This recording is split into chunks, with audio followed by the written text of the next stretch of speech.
नमस्कार दोस्तों। मैं विकास एक बार आप लोगों का फिर से स्वागत करता हूं अपनी यूट्यूब चैनल टॉक डेमोक्रेसी पे। और इस बार मैं एक नए मुद्दे के साथ आप लोगों के सामने आया हूं। और जैसा कि आप लोगों ने एपिसोड 5 देखा था, और एपिसोड 5 में हमने बात की थी कि जो भी ये ऑनगोइंग इशू चल रहा है पूरे वर्ल्ड में, जो एक ग्लोबल क्राइसिस है एनर्जी का, उसके ऊपर किस तरीके से इंडिया के ऊपर इम्पैक्ट आ रहा है और इंडिया क्या क्या स्ट्रेटजी अपनाने की कोशिश कर रही है, जिसके ऊपर हम ऑलरेडी पुराने वीडियो में बात कर चुके थे और अभी आने वाले टाइम में हम फिर से बात करेंगे। तो अभी क्या चल रहा है? अभी आज के टाइम में अगर हम देखें तो जिसके पास एनर्जी है, जिसके पास पेट्रोल है, जिसके पास गैस है, वो एक सुपर पावर है और वो साफ दिख भी रहा है। और उसके दो फ़ायदे हैं। पहला फ़ायदा है कि आप कंट्रोल कर सकते हो वर्ल्ड को, जैसे अभी ईरान कोशिश कर रही है स्ट्रेट ऑफ हार्मोज के थ्रू। सेकंड, डेफिनेटली आपके पास इनकम के सोर्स बहुत अच्छे होते हैं, जो इंडिया जैसी कंट्री के थ्रू बहुत बड़े लेवल पे जनरेट होता है। नेगेटिव क्या है कि अगर आप छोटी कंट्री हो तो आप अमेरिका की नज़रों में आ जाते हो, और अमेरिका डेफिनेटली आपके ऊपर कोशिश करती है कि किसी भी तरीके से प्रेशर बना के वो या तो आपसे नेगोशिएट करवा ले किसी भी टर्म्स पे, या वो आपके ऊपर वॉर स्टार्ट कर देती है, जिस तरीके से अभी ईरान में चल रहा है। तो इस पूरे सिचुएशन में, इस पूरे कंडीशन में इंडिया कहाँ पे है? इंडिया ने पिछले कुछ दशकों में जिस तरीके से जियो पॉलिटिक्स को देखते हुए अपने स्ट्रेटेजीज बनाए हैं, मेक इन इंडिया को बढ़ाया है, बट कहीं ना कहीं अभी भी हम एनर्जी में बहुत ज़्यादा पीछे हैं। और जिसके लिए सिर्फ एक गवर्नमेंट को ब्लेम करना वो भी सही नहीं होगा, या पुराने गवर्नमेंट को हम ब्लेम करते ही रहें वो भी सही नहीं होगा। तो कहाँ इंडिया किस जगह पे आ जाए? पिछले कुछ टाइम में आपने देखा है कि ऑनरेबल प्राइम मिनिस्टर ने भी अनाउंसमेंट की कि हमें गोल्ड नहीं परचेज करना है अगले 1 साल के लिए, और पेट्रोल के लिए भी उन्होंने कुछ कुछ गाइडलाइंस रिक्वेस्ट की थी। और उसके बाद सारी state government one by one they are coming with their different policies and all. तो उसमें अब कहाँ पे किस तरीके से हमें इस पूरे मुद्दे को समझना चाहिए। और इन बिटवीन अभी एक हमने देखा है कि यूएस एंड चाइना की मीटिंग हुई है, जो डोनाल्ड ट्रंप अपने टॉप मोस्ट सीईओज के साथ चाइना लैंड हुए हैं, and they had some meeting which is like अभी पब्लिश होना है, ऑफिशियल इंफॉर्मेशन आने हैं। बट डेफिनेटली जो हम लोग अंदाज़ा लगा रहे हैं वो यही लगा रहे हैं कि आने वाले कुछ टाइम में इंडिया, यूएस, चाइना, और यूएस को ये समझ में आ गया है कि चाइना कितनी बड़ी मार्केट है और कितना बड़ा सुपर पावर बन के सामने दिख रहा है। और चाइना को भी ये पता है कि अभी यूएस को चाइना की ज़रूरत है, बिकॉज जो उनका एक डेप्ट का एक पहाड़ है यूएस के ऊपर, वो उन्हें एज सुन एज पॉसिबल ठीक करना है। अदरवाइज आने वाले टाइम में उनके लिए ये बहुत बड़ी प्रॉब्लम होने वाली है। तो यूएस के लिए क्या ऑप्शन बचा? या तो आप जो अच्छा कर रहे हैं उनके साथ जुड़ जाओ, जो कि अभी यूएस करना चाह रहा है। और इतने सारे टॉप सीईओज को लेके जाने का मतलब यही है कि they have some sort of agreement, जिसके ऊपर अभी हम आने वाले टाइम में अगले वीडियोस में भी डिस्कस करेंगे।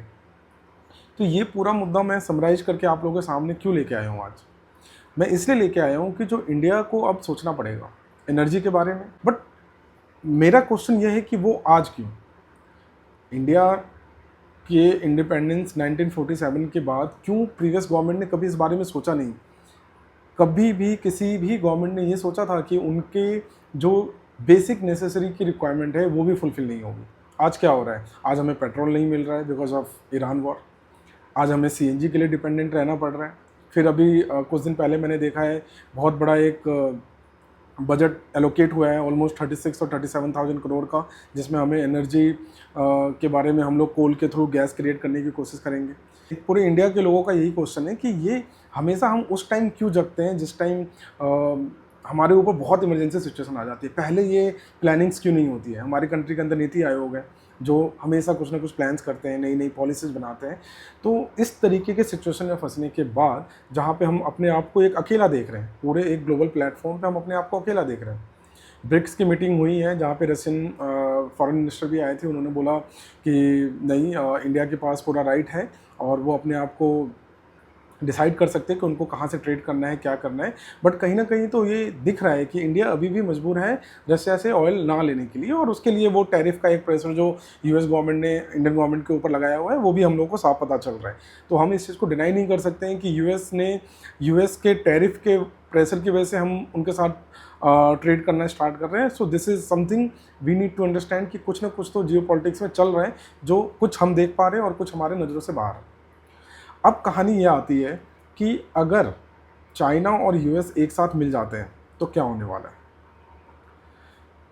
अगर चाइना यूएस में जाके एक बहुत बड़ा इन्वेस्टमेंट प्लान करती है, या यूएस का चाइना का मार्केट यूएस के लिए ओपन हो जाता है, तो जो एक ग्लोबल लेवल पे आप देखोगे कि जो दो सुपर पावर लोग आपस में मिल जाएं तो कहीं ना कहीं जो छोटे कंट्रीज़ हैं उन लोगों को किस तरीके से इम्पैक्ट आने वाला है।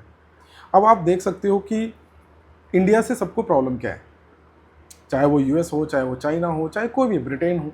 जब मोदी गवर्नमेंट आए उन्होंने बोला कि नहीं भाई, we are like self dependent and इस रिसर्च के लिए हम लोग या कोई भी पॉलिसीज़ के लिए हम लोग खुद अपने पैसे अरेंज कर सकते हैं and we will do our work.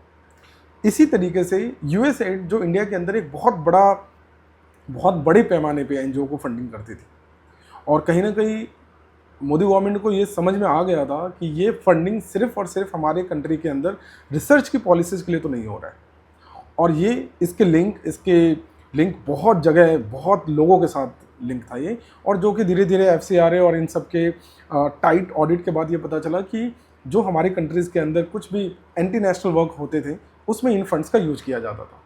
तो मेरा क्वेश्चन ये है कि गवर्नमेंट वन साइड तो प्लान कर रही है कि चीज़ें हमें अपनी सेल्फ डिपेंडेंसी पे रहना है, बट सेकेंड साइड जो एनर्जी इतना इंपॉर्टेंट एनर्जी है, मतलब आप समझो ना कि अगर हमारे देश में पेट्रोल नहीं मिला बाहर से तो हमारा पूरा इकोनॉमी ठप हो जाएगा, और ये यूएस को भी पता है, चाइना को भी पता है, और बहुत सारी कंट्रीज़ को भी पता है।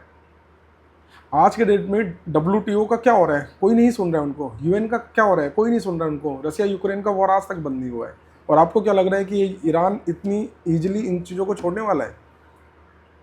उसको पता है कि स्टेट ऑफ हार्मोज से अब टोल कलेक्ट करने का टाइम आ गया और वो अपने पूरे वॉर का खर्चा निकालने वाला है। एक चीज़ आपको समझना पड़ेगा, कोई भी दोस्त और कोई दुश्मन नहीं होता है। जो आपकी मुसीबत के टाइम आपके साथ है वो आपका दोस्त है, और जो आपकी मुसीबत के टाइम आपके मुसीबत को और बढ़ाए वो आपका दुश्मन है। बहुत सारे लोग अभी सोशल मीडिया पे मैं पढ़ता रहता हूँ कि यार इंडिया को ना यूएस के साथ नहीं मिलना चाहिए था, रसिया के साथ जाता तो अच्छा रहता। कोई बोलता है यार चाइना और इंडिया एक साथ हो जाते तो अच्छा रहता। ये हम लोग अपने पर्सपेक्टिव से सोचते हैं, बट गवर्नमेंट क्या सोचती है वो डेफिनेटली बहुत बिगर पिक्चर होता है जिसे हमें भी समझने की ज़रूरत होती है। आज के डेट में यूएस चाइना की मीटिंग के बाद आपको क्या लग रहा है? बहुत चीज़ें गवर्नमेंट के दिमाग में चल रही है ऑलरेडी। आप बहुत सारे सोशल मीडिया पे न्यूज़ पढ़ रहे होंगे कि यहाँ पे ये तैयारी चल रही है, वॉर के आसार लग रहे हैं। बहुत सारे एस्ट्रोलॉजर जो हैं इंडिया के अंदर वो लोग भी बोल रहे हैं कि जो कार्मिक दिशा है वो भी वॉर की तरफ क्रिएट कर रही है। तो ये सारी सिचुएशन जो आज 2026 में मई में हम लोग देख पा रहे हैं वो इतना सिंपल नहीं दिख रहा है। सिंगापुर के जो गवर्नमेंट है उन्होंने भी बोल दिया है कि बहुत टफ टाइम आने वाला है। कोटक महिंद्रा के जो उदय कोटक जी उन्होंने बोल दिया है कि अभी हमने कुछ नहीं देखा, अभी बहुत कुछ होने वाला है। तो हम एज ए इंडिविजुअल जो ये अपील की गई है उसके बारे में हमें सोचना चाहिए। कंपनीज ऑलरेडी बहुत सारी कंपनीज ने वर्क फ्रॉम होम की पॉलिसीज़ को अलाउ कर दिया है, जो कि बहुत अच्छी बात है। मैं बोलूँगा कि ये चीज़ें देखिए, देशभक्ति सिर्फ बॉर्डर से नहीं होता है, ये किसी ने गलत नहीं बोला। देशभक्ति हम खुद से भी कर सकते हैं। जैसे कि अब आप देखते होंगे कि गवर्नमेंट अब बहुत सारी चीज़ें जैसे ग्रीन एनर्जी हो गई, अब ग्रीन एनर्जी, सोलर, इन सब के ऊपर क्यों इतना पीछे वो लोग इतनी बहुत बड़े लेवल पे काम कर रहे हैं, सब्सिडीज दे रही हैं। रीज़न ये है कि गवर्नमेंट ये चाहती है कि वो जितनी ज़्यादा डिपेंडेंसी लोगों के ऊपर है, दूसरे कंट्रीज़ के ऊपर है, वो हम ख़त्म कर दें। और वो ख़त्म तभी हम कर सकते हैं जब हम लोग सेल्फ डिपेंडेंट बन जाएं। और उस सेल्फ डिपेंडेंसी के लिए डेफिनेटली बहुत सारा पैसा लगेगा, बहुत पैसा लगेगा। अंदर हम लोग कभी भी एक्सपोर्ट डेफिसिट कंट्री है, हमारे यहाँ पे एक्सपोर्ट कभी भी सरप्लस नहीं होता है अगर हम ओवरऑल बात करें हमारी जो रेवेन्यूज है, बिकॉज ऑफ पेट्रोल में इतना ज़्यादा पैसा हमें बाहर पेमेंट करना पड़ता है। और जो गोल्ड है, गोल्ड हमारे लिए कोई ऐसा प्रोडक्टिव आप बोलो कि प्रोडक्टिव कोई चीज़ हो, वो नहीं है, वो अनप्रोडक्टिव चीज़ है। वो हम गोल्ड परचेज करेंगे, हम खरीदेंगे, हमने लॉकर में डाल लिया। इंडिया के लिए क्या है? इंडिया के लिए कुछ भी नहीं हो रहा है उसका। तो अगर हम एक साल उन चीज़ों को वेट करें तो आई थिंक कंट्रीज़ के लिए बहुत अच्छा होने वाला है। और इस पूरे मुद्दे में यूएस, चाइना, इंडिया, ब्रिटेन, जो बड़ी बड़ी कंट्रीज़, जो जापान, ये सब लोगों ने अपनी नज़रें टिकाई हुई हैं कि इस पूरे मीटिंग का किस तरीके से आउटपुट निकलने वाला है और किस तरीके से वर्ल्ड अफेयर्स चेंज होने वाला है। क्योंकि चेंजेस तो आ रहे हैं। एआई किस तरीके से आप देखो, बड़ी बड़ी कंपनीज़ की हालत ख़राब कर चुकी है। क्लाउड जब से आया तब से टीसीएस, इन्फोसिस, आईबीएम सबके स्टॉक डाउन जा रहे हैं। तो टाइम बदल रहा है, और बदलते हुए टाइम के साथ हम सब लोगों को बदलना पड़ेगा और अपनी कंट्री के साथ रहना होगा। मोदी जी ने जो भी कहा है उसको समझना होगा। अगेन ये मेरा इंडिविजुअल थॉट है, मैं किसी के ऊपर इस चीज़ का मिलते हैं अगले वीडियो में। तब तक आप मेरे पेज को फॉलो कर लीजिए और इसी तरीके से सपोर्ट और प्यार दीजिए। मिलते हैं अगले वीडियो में। इसी पूरे मुद्दे पे एक हम प्रॉपर एक एपिसोड बना रहे हैं जिसमें छोटा सा भी कोई अपडेट आएगा तो मैं आपसे बात करूंगा और आप भी अपना कमेंट्स डालिए और मुझसे बताइए कि अगला हम कौन सा वीडियो बना सकते हैं। जय हिंद।